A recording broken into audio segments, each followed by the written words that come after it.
And let's bring in Hugh Hewitt, Fox News contributor and host of the Hugh Hewitt Show. So big developments overnight with Soleimani, the head of the Basij, and Larijani, who is essentially running the country, now gone off the table. You wrote this in a Fox News opinion piece. You said, President Trump would really like to leave a legacy of peace, but he is the sort of tough and indeed ruthless commander-in-chief the U.S. needs to put away its enemies, not merely put them in timeout.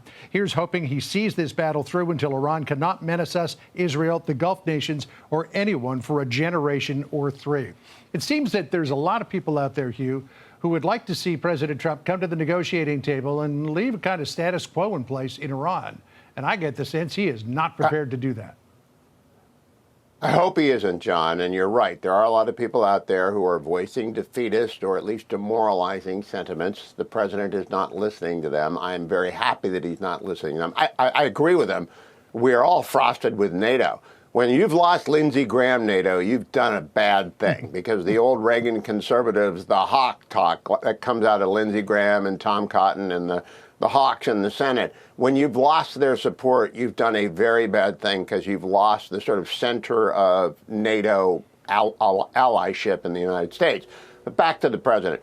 I want him to see it through because we're in a period of transition in Iran right now, and you'll remember, John, we went from Brezhnev to Andropov to Chernenko to Gorbachev in the Soviet Union in 3 years, and Reagan kept saying, who do I deal with? There's nobody to negotiate with. So who exactly should President Trump negotiate with? We're going to keep killing the bad guys as long as the bad guys keep killing their own people or trying to kill us with their missiles.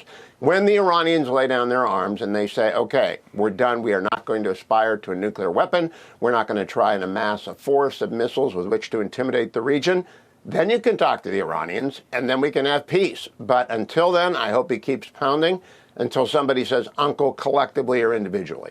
Yeah, I mean, I'm a little surprised at the EU foreign minister with what she said, that we can't quite figure out what's going on here. I think it's pretty clear.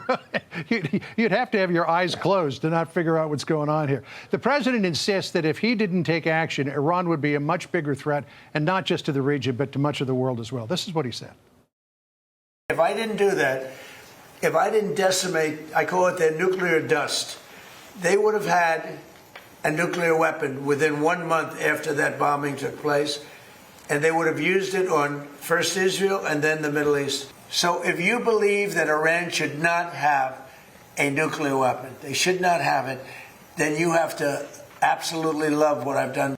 I mean, Iran threatening the Middle East with a nuclear weapon is one thing, but they were developing their ballistic missiles at a stunning pace, such that they could reach the middle of Europe. And if you had a nuclear-armed Iran with missiles capable of flying thousands of miles, I can't imagine the threat that they would have posed. The world is so much safer today, John, than it was 17 days ago. And for the reason you just articulated. We have seen what Senator Cotton has called the Yosemite Sam response that Iran has had to this attack. Well, imagine that they had nuclear weapons. They would be doing the same thing, or they might have done the same thing on a first strike. They're a group of theocratic fanatics. It's not a normal enemy like the Soviet Union or China or even North Korea. Agnostic, atheists, whatever. They're end times theologically driven fanatics. Therefore, they're the most dangerous country in the world, most malign country in the world, leading exporter of terrorism in the world.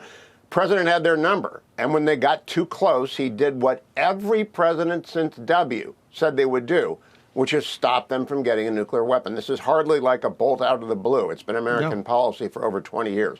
So I'm very relieved, and I just want to make sure that we see it through and we don't listen to the naysayers and the weak-kneed and withdraw too soon from this aerial combat. As for the Marines, I don't know if they're going to Karg Island. They might be going off Yemen just to make sure the Houthis don't do it. They just might be there to intimidate, and they're very good at that. I just want the Marines to get there. We'll see what happens next. And NATO, maybe you should change your mind. Yeah, I saw a pretty interesting analysis that the Marines could maybe take up positions on friendly territory with which to defend the Strait of Hormuz against any attacks from Iran against shipping. So we'll see what they do there. Hugh, always great to catch up with you. Thanks so much, my friend. Appreciate it. Thank you. Hey, it's Will Kane. Click here to subscribe to the Fox News channel on YouTube. It's the best way to get our latest interviews and highlights. And click to subscribe to the Will Kane podcast for full episodes right now.